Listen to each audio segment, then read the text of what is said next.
Professors के लिए ला रहे हैं। हम पहली बात तो यूजीसी एआईसीटी सभी ने प्रोफेसर ऑफ प्रैक्टिस ये इम्पोर्टेंट चेंज लाया है। यानी आपको एमटेक पीएचडी फलाना डिकाना डिग्री के ऊपर सिर्फ नहीं है, अनुभव के ऊपर जो इंडस्ट्री में काम किए हुए हैं उनको भी आप फैकल्टी के रूप में प्रोफेसर के रूप में ले सकते हो।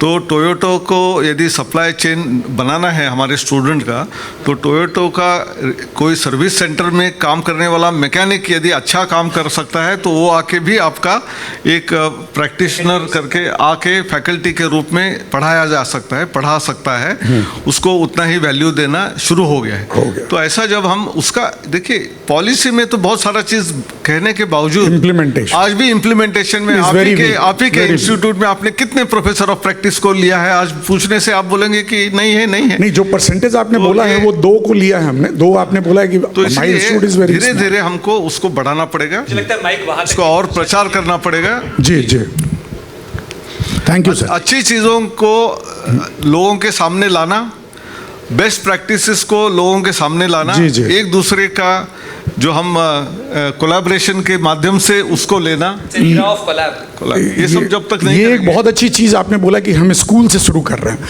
बिकॉज 18 साल होते होते बच्चों की माइंडसेट बन जाती है, इसलिए और हम उनको कुछ सिखा नहीं पाते हैं, इसलिए तो कॉलेज में वो कम सीखते हैं। छठी क्लास से शुरू, छठी क्लास से शुरू। और भी एक बहुत इंपॉर्टेंट चीज है जी, ये जो आज हम एनवायरमेंटल डिग्रेडेशन के बारे में चर्चा करते हैं, सस्टेनेबिलिटी, नेट ज़ीरो, ये सारी चीज़ें स्कूलों से शुरू होनी चाहिए जी। जितना कम इलेक्ट्रिसिटी यूज़ कर सकते हैं उतना पानी का वेस्ट नहीं होना चाहिए। जब बच्चे शुरू करेंगे तो घर में भी लाएंगे, इंडस्ट्री में भी लाएंगे। जी जी, ट्रू। हेलो सर, मेरा नाम शशिधर पाठक है। सवाल यह है कि man behind the machine is very very important, और आज आप देखें तो नॉलेज का एक्सप्लोजन हो तो ले आता हमको, हर 2-2.5 साल में नई चीज़ें आ जा रही हैं और टेक्नोलॉजी बहुत तेज़ी से आगे बढ़ रही है। तो man behind the machine is very very important, technology बहुत तेज़ी से आगे बढ़ रही है, नॉलेज का एक्सप्लोजन हो रहा है। और अगर हम पीछे मुड़ कर देखें तो हमारे स्कूलों में, स्कूलिंग सिस्टम में, एजुकेशन में, टीचर के अपने प्रशिक्षण में, सब में अलॉट ऑफ गैप्स हैं। और एजुकेशन पॉलिसी हमने 4 साल पहले एक्सेप्ट कर ली है, लेकिन अभी आज भी हम कह सकते हैं कि इम्प्लीमेंटेशन के मामले में वो बहुत ही प्रिमिटिव स्टेज पे है।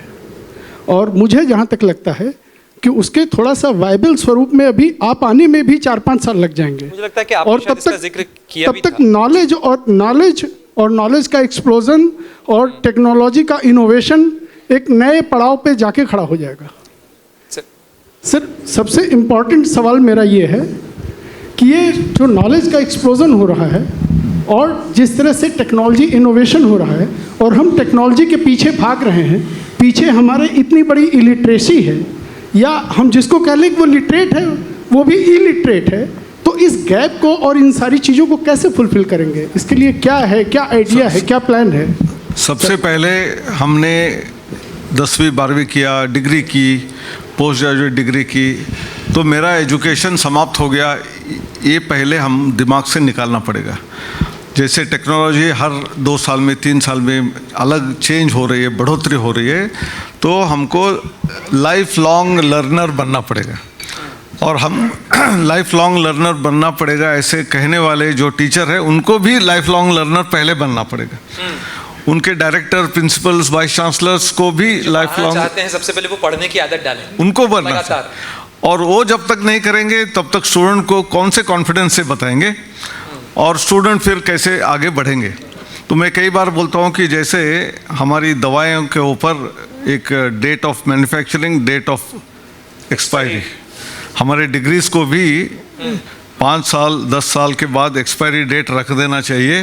वो सर्टिफिकेट को रिन्यू जब तक नहीं करोगे तब तक आपकी डिग्री खारिज हो जाएगी। कह रहे हैं कि सीटें नहीं है, रीओरिएंटेशन और रीस्किलिंग नहीं तो आने लग जाएंगे तो कहाँ से? देखिए, तो बहुत स्कोप है आज, इसलिए मैंने कह रहा कि आज फिजिकल बिल्डिंग में ही जाके करने की ज़्यादा ज़रूरत नहीं है। ऑनलाइन वे में बहुत सारी चीज़ों को हम खुद घर में बैठ के भी री लर्निंग, री स्किलिंग सीख सकते हैं। इंडस्ट्री, हमारा स्किल डेवलपमेंट प्रोग्राम बहुत अच्छे प्रोविजंस के बावजूद बहुत सारी चीज़ें इसलिए नहीं हो पाई क्योंकि जो एम्प्लॉयर है वो अपने एम्प्लॉय को स्किलिंग के लिए या कोर्सेज के लिए समय नहीं देता है, और इस कारण से बहुत सारे लोग जो हैं स्किलिंग जॉब्स के लिए या कोर्सेज के लिए नहीं जा पाए। तो ये तो माइंडसेट का इशू है। नहीं, माइंडसेट का इशू उनको भी समझना चाहिए। यदि उनके जो एम्प्लॉयज़ है उनको रीस्किलिंग अपस्किलिंग नहीं करेंगे तो उनकी प्रोडक्टिविटी कम रहेगी, उसका लॉस तो उन्हीं को होगा। तो भले एक आध महीना उनको छुट्टी देके स्किलिंग के लिए भेजेंगे तो उनकी प्रोडक्टिविटी अगले 11 महीने में बहुत बढ़ोतरी होगी, ये उनको भी ध्यान में आना चाहिए। और जो स्टाफ है उनको भी नहीं मैं क्यों जाऊंगा, मैं आराम से घर में बैठ के यहाँ चल रहा है डेली दूसरी जगह में, मुझे क्यों जाना चाहिए, ऐसी जो माइंडसेट है उससे उनको भी बाहर आना चाहिए। ये दोनों तरफ है। डिग्री की एक्सपायरी डेट वाली काफ़ी खतरनाक बात है सर। हाँ, तो मेरे अभी खतरनाक क्या है, मेरी खत्म हो गई। सर मेरा सवाल जहाँ था वो तो अभी वहीं खड़ा है। मुझे तो ये लगता है अभी कि क्या हम ऐसे ही गोल गोल घूमते रहेंगे या फिर इनको अभी touch the sky with glory जैसे रिजल्ट की तरफ भी जाएंगे? नहीं, हम ऑलरेडी बहुत सारे यूनिवर्सिटीज़ ने इम्प्लीमेंटेशन करना शुरू किया है।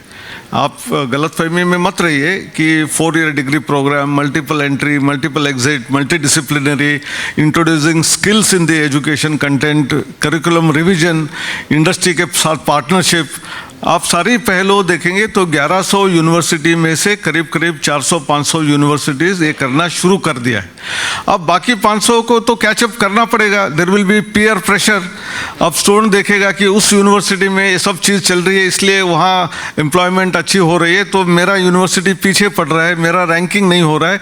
तो एक कॉम्पिटिटिव स्पिरिट में भी उन लोगों को आगे अपने आप करना पड़ेगा। उसमें और 5 साल जरूर लग सकते हैं, लेकिन उनको दूसरा रास्ता नहीं बचेगा।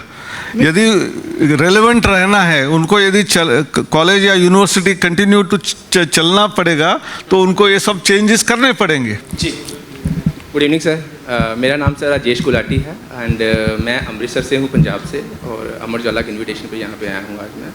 तो सर यूजुअली क्या है, चलो हरियाणा का सर संवाद चल रहा है, पर मैं यहाँ पे पंजाब को थोड़ा सा इंट्रोड्यूस करना चाहता हूँ कि यूजुअली पंजाब के अंदर क्या है कि 10th और +2 के बाद जो ज़्यादातर बच्चे हैं वो कनाडा या ऑस्ट्रेलिया के लिए जो है वो मूव करते हैं वहाँ से, ठीक है, जो कि बहुत ज़्यादा कह लो कि एक वहाँ पे ट्रेंड है। और जितने इमिग्रेशन सेंटर या स्टडी अब्रॉड के सेंटर जो पंजाब में है, शायद ही किसी स्टेट के अंदर इतने होंगे। तो बेसिकली जो स्टूडेंट यहाँ से जाते भी हैं उनके लिए भी बहुत ज़्यादा स्ट्रगल है वहाँ पर। लेकिन अब इस साल से या लास्ट ईयर से कनाडा और ऑस्ट्रेलिया के जो रेगुलेशन या जो रूल्स बने हैं वो बहुत ज़्यादा थोड़े से टाइट हो गए हैं, जिस वजह से क्या हुआ है कि इस साल में जो एडमिशन्स हैं वो कॉलेज में वो बहुत ज़्यादा जो है वो ओवर भी हुई हैं, ठीक है। इसको आप पहले किस नज़रिए से देखते हो, ठीक है, एंड दूसरा आपका जो स्टूडेंट्स के लिए या उनके पेरेंट्स के लिए एक क्या मैसेज है जो कि वो लोग जो प्रेफरेंस कर रहे हैं बाहर जाने के लिए? Thank you so much sir.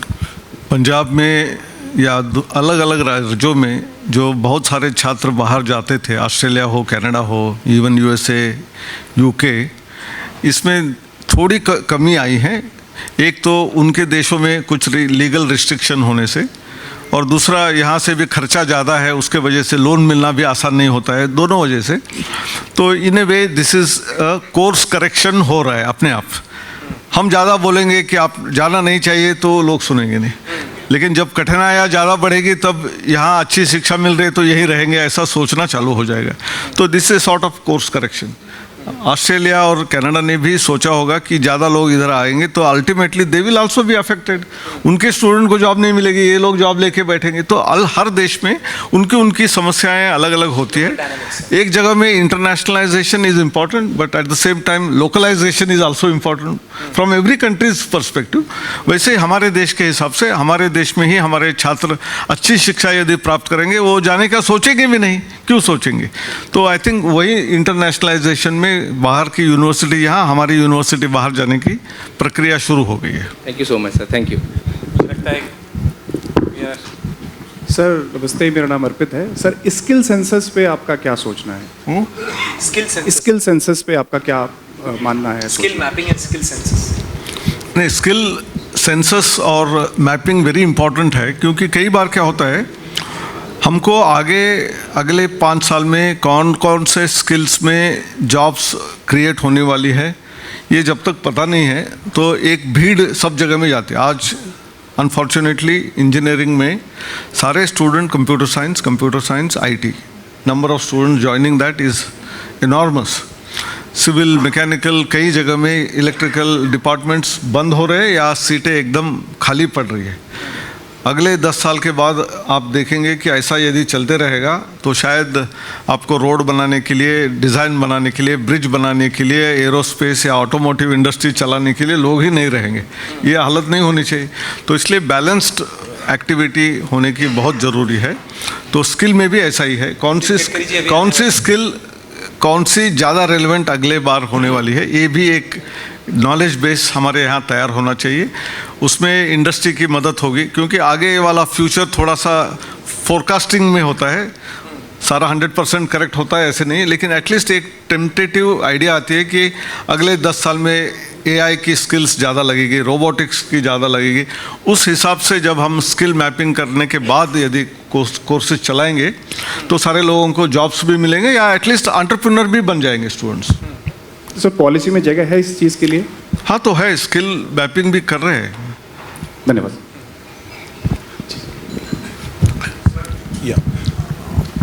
वो आप काफ़ी देर से वेट कर रहे हैं। जी, पीछे से।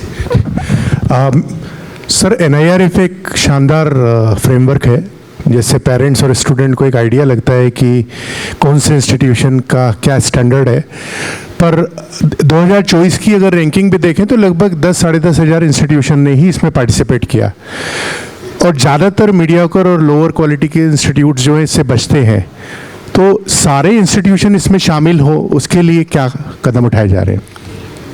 देखिए, एक तो लीगल फ्रेमवर्क में UGC बोलेगा सबको कि आपको रैंकिंग में आना चाहिए। This one part, but the other part is motivation, inspiring institutions to come forward. तो अभी हम ट्विन एक्टिविटीज़ कर रहे हैं। एक तो ranking is one part, the other part is accreditation.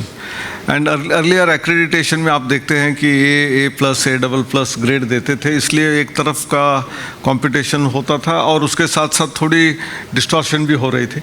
तो उसको बाहर आने के लिए हमने अभी एक्रेडिटेड और नॉट एक्रेडिटेड सिस्टम को लागू करने जा रहे हैं। और we want that instead of just about 40% of the universities and 15% of the colleges who are coming forward for accreditation, we want to reach to 90 to 100% institution. ये जब करेंगे तब सब जगह में एक quality initiative, internal quality assurance framework तैयार होगा हर कॉलेज में। भले मुझे फर्स्ट राउंड में मेरे कॉलेज को या यूनिवर्सिटी को एक्रेडिटेशन नहीं मिलेगा, बट मुझे ये पता चलेगा कि फॉलोइंग 45 पैरामीटर्स में मैं 25 पैरामीटर में ठीक हूँ, बाकी एक 20 पैरामीटर में बहुत वीक हूँ, इसलिए मुझे एक्रेडिटेशन नहीं मिला। तो उसका सुधार करना शुरू होगी, उसको मेंटरशिप शुरू होगी। तो ये जब करेंगे तो ऑटोमेटिकली ये सारे इंस्टीट्यूट को फिर एक मौका मिलेगा कि हम अभी एक्रेडिटेड हो गए तो हमको आगे और ज़्यादा बढ़ोतरी करने के लिए मुझे रैंकिंग में भी आना चाहिए। तो धीरे धीरे वो सब लोग अपने आप रैंकिंग में आने लगेंगे। तो आप फोर्स करने की वजह से रिएक्शन होता है, आप एम्पावरिंग मैकेनिज्म बनाएंगे तो सारे लोग धीरे धीरे आ जाएंगे। तो that is the vision with which we are doing.